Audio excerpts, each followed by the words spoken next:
We ended up with a record deal completely by accident. Rock and roll was not on our agenda at all. We were Gordie Johnson's backup band, and she bailed like the week of making the record.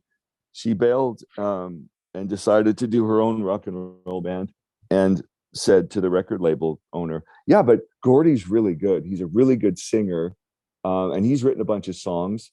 And I'll guest on the record, and I'll help you guys get started." And lo and behold, Tom Tremuth at Hypnotic Records actually agreed to that. I don't know what he was thinking, because after that meeting, Molly set me aside and said, "Okay, so Gordon, you have to write a bunch of songs and practice singing them, because I told that man you can sing and you can write songs. So go to your room and write songs." I think, are you kidding? This is how it goes. What? Now learn to write songs. So I went back to my apartment and put pen to paper, and just because I was under pressure now to deliver that same week. So And thank is you, that, Molly. yeah, that's amazing. She's that's a good friend to have. Is that the debut self-titled album in Yeah, 1991 that you're talking about? yeah, yeah. But see, leading up to that, Big Sugar had already been a band. We started calling it Big Sugar in '88, but we had been a band since '85, just as a backup band. Of course, we started out backing up Hawk Welsh from the Downchild Blues Band. We backed him up a bunch on his solo stuff, playing the blues.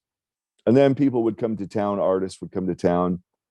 We were known as a good backup band, so we played with Lowell Fulson and Lazy Lester and some other pretty legendary blues people that came to Toronto.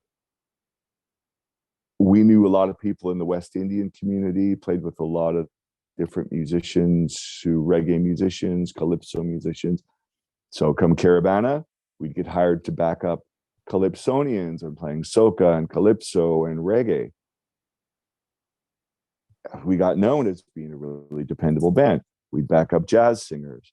We would back up rockabilly artists would come to town. We do a weekend with them. We started playing after hours at the Matador Club, playing country and rockabilly.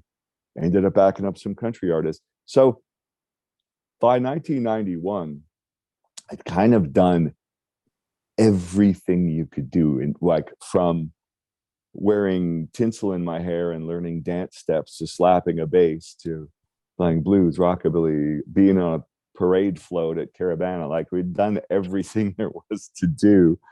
So the notion of being the leader of the band and singing and writing the songs, that was new.